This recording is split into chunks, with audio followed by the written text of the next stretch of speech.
Good afternoon, Mark. How you doing? Good. My name's Craig. I work here with the clinic, and I just wanted to stop by. You filled out some questions about your drinking, and so I wanted to give you some information about that. First, I just wanted to see where you're at. Well, I'm a little concerned. I mean, I know there was some questionnaires about drinking, but I was here more to talk about diabetes, not so much drinking. It's diabetes that brought you in today. Yes. Okay. Well, if it's okay with you, I'd like to just take 10 or 15 minutes and talk to you about your drinking and what, if anything, you'd like to do about it. Yeah, that's fine. Okay. You said you came in for your diabetes. Tell me a little bit more about that.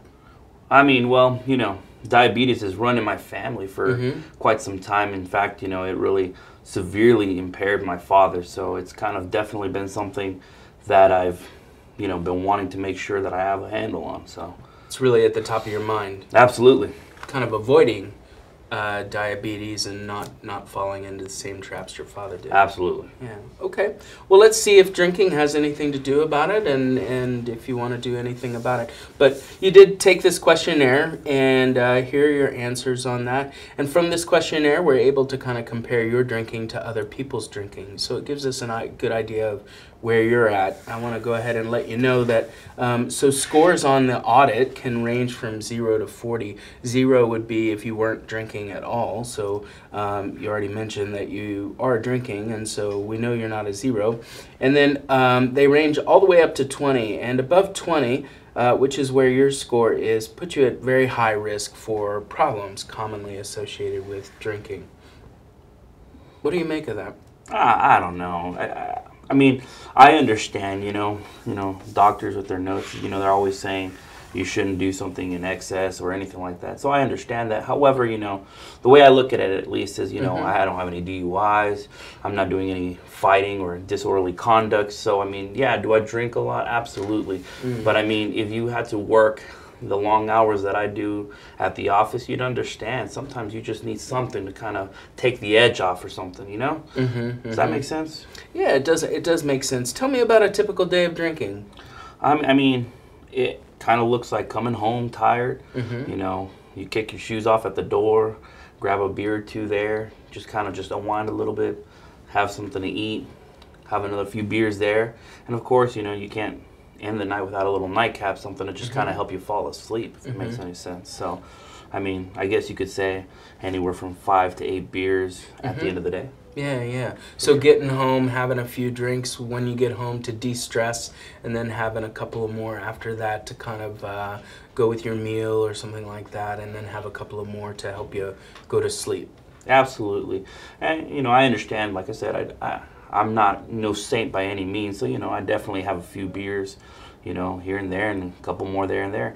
But, it's not like I'm getting into bar fights, it's not like I'm driving, irresponsibly. So, I can understand where someone say, hey, you may drink a lot, but I think I'm definitely doing it responsibly. You haven't experienced any of the things like DWIs or arrest nothing like or that. Physical fights and things like that. Yeah. You mentioned earlier, it sounds like a lot of people are telling you what to do and not do, and I just want to make sure that you know that I'm not here to tell you what to do about your drinking. That's really entirely up to you, and it's your choice. I just want to kind of talk through it a little bit more, and I appreciate your honesty about kind of where you're at with your drinking. Yeah, absolutely. What are some of the downsides of drinking for you? I mean, definitely, there's always downsides to everything we do in life. I guess you could say a few of the ones I can, right off the top of my mind, I can think of, definitely, weight. And, that's been one thing my wife's kind of been nagging on. I'm sure you understand, just trying to always be in shape. And, but, with stress and everything, that's kind of been a difficult thing. But the consumption of how many beers I've been drinking definitely has, led to some weight gain. I would say also, just, I guess some other consequences may, so one could, argue about it is definitely, it's not cheap. Yeah. So it has led to some weight gain. It sounds like your wife's concerned about it, about either your drinking or your weight gain or both. Yeah, probably a little bit of both if we're honest, yeah. Okay. And it's expensive. For sure. It's not a cheap thing to be doing every night. Absolutely. So tell me more about where your wife is coming from. What do you think's on her mind or most salient to her? Well, being that, I'm the only one working, definitely wants to make sure I'm taking care of myself, and I can understand that. I would hate to leave her, that's why, this fight with diabetes with my father, I saw it was such a terrible thing, I wouldn't want to do that to the wife. Right. You want to avoid kind of making the same mistakes your dad made. Absolutely. And the weight probably has something to do with that. For possibly. sure. What do you think about that? Yeah, and, definitely, since I've gained some weight, it makes me a little bit more sluggish. It's just harder to get up in the morning and go through the day, with having energy. So for sure, yeah. So that might be another downside as well, is that feeling a little sluggish in the morning and sometimes struggling to get through the day. Yeah, I could agree with that, yeah. Okay. Well, that's certainly helpful in terms of understanding kind of where you're coming out with in terms of your drinking. Let me ask you a question. On a scale of 0 to 10, where 0 is not important at all and 10 is the most important thing that you could do for yourself right now, how important would it be for you to make a change in your drinking? I would say a 6, maybe a 7. Okay. So a 6 or a 7, just right over the hump. Yeah, I guess you could say that. Okay. Why a 6 or a 7 and not a 3 or a 4? Just kind of, as we were discussing, just the need to kind of, maybe take care of myself a little bit better, lose a little weight, have a little more energy, and so I think those things are important. Okay. So some of the reasons this is important for you is the possibility of losing some weight and also getting that energy back in the morning so you can do a better job at work. Sure, yeah, definitely. Okay. And on a scale of 0 to 10, where 0 is not confident at all and 10 is the most confident you could be about making a change in your drinking, how confident are you that you could make a change? I think, I would say I'm about an 8. I think I'm confident I could make a slight change. So when you think about making some changes in your drinking, you're fairly confident that you could do that, an 8 or a 10. Yeah, I think if I started off with maybe cutting back 1, possibly 2 at most, I think that's a start. Yeah. That's the message I'm getting loud and clear, is that you're willing to make some change in your drinking. It's just got to be kind of a small step at first. Absolutely. Okay. And so what might that look like? I guess maybe, instead of maybe drinking, 3 when I get there and 2 on the nightcap, maybe only having 2 when I get there and 1 at the end of the day, before I go to bed. So I think starting off with little small changes like that, I think is setting myself up to not fail. Okay. Let me see if I'm hearing you right. Some of the changes that you could make is when you get home, drinking 2 instead of 3 or 4, and then later in the evening drinking just 1. Yeah. And so I want to make sure that I understand you, because that could mean a couple of different things, that maybe you're just going to have 3 a night, or maybe that's just where you start and where you end. Which way are you thinking about it? I guess the way I'm looking at it is if I'm drinking, maybe normally on average 6 to 7 beers, maybe I'm only drinking, 5, maybe 6. Okay. So the first change you'd like to be able to make is to keep within that 5 or 6 range instead of more than that. Yeah, that's probably safe to say. Yeah. And is that a realistic first step for you, do you think? I think it's going to be difficult, but I think it's doable. Okay. Because that's exactly what we want. We want something that's challenging. It's not too easy, but that it's not impossible either. And so if we've figured out something that's just in that middle zone, then I think we'll be better off. That's probably true, yeah. Okay. And it sounds like that's what you're looking for as well. Absolutely. Is some change that you can make that's within reach. Manageable, yeah. Okay. And what are some of the things that make you confident that you could make that sort of change?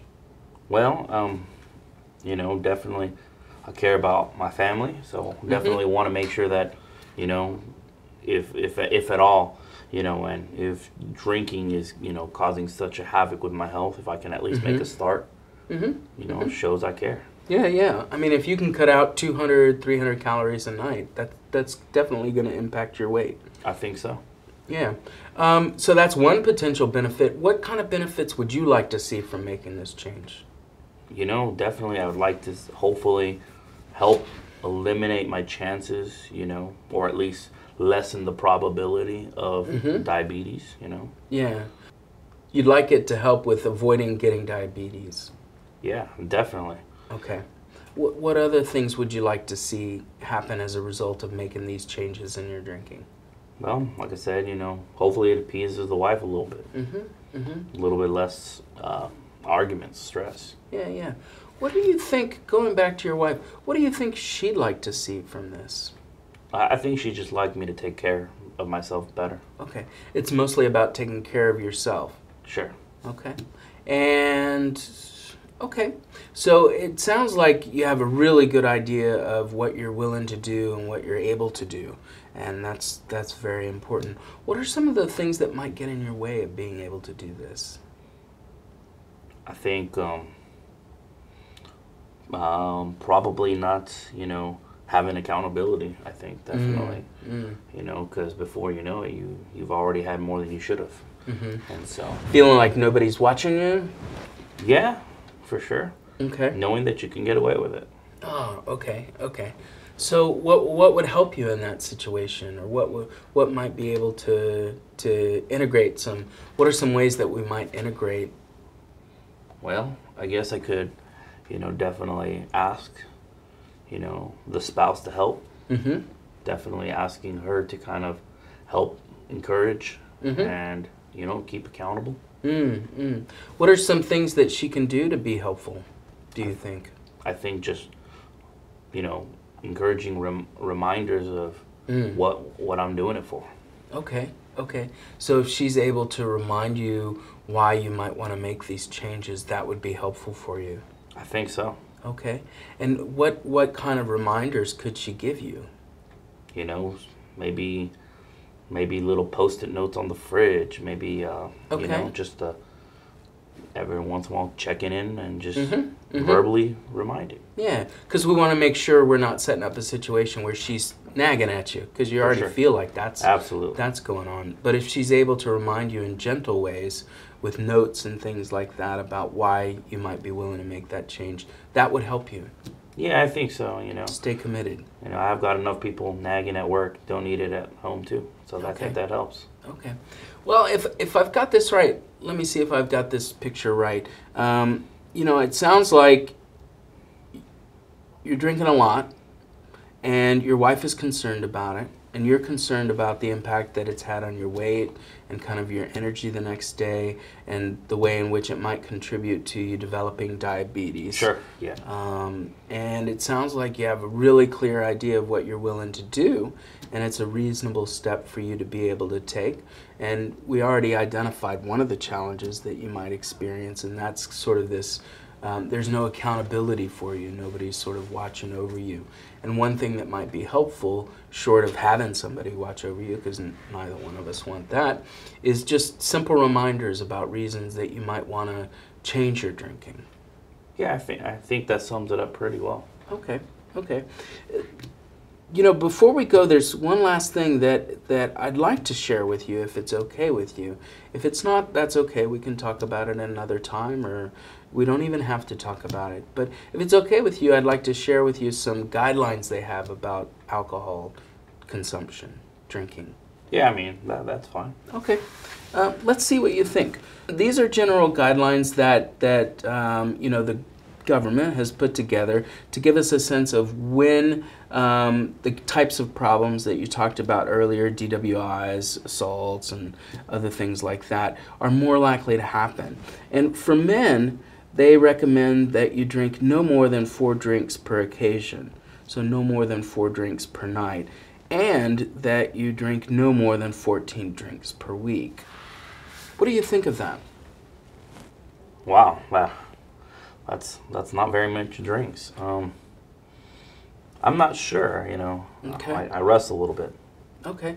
You're wrestling with something. Definitely, you know. Even if I was cutting back, you know, that's definitely more than 14. But, you know, I guess a start's a start. Yeah, absolutely. No, I think you're absolutely right. And this feels like a big, big change for you to be making. For sure, yeah. And you're sort of surprised at how low it is. Yeah. Yeah. Okay. Okay. Well, I just wanted to share that with you, and now that you have that information, I just wanted to thank you for your willingness to talk here today. I know that you didn't plan on having this conversation, and I appreciate your honesty, and I also appreciate that you're willing to take some steps and that you have a clear idea of what you'd get from that. Increased energy, maybe lose some weight, and get your wife on your side, fighting for you and with you, so that you don't have this problem with diabetes like your dad did. Absolutely. Okay. Well, thank you, Mark. I really appreciate your time, and I hope to see you soon. If it's okay with you, I'll catch up with you the next time you're in. Mark, thank you for your time. Thank you, Dr. Field. Take care, and I'll see you next time. Likewise.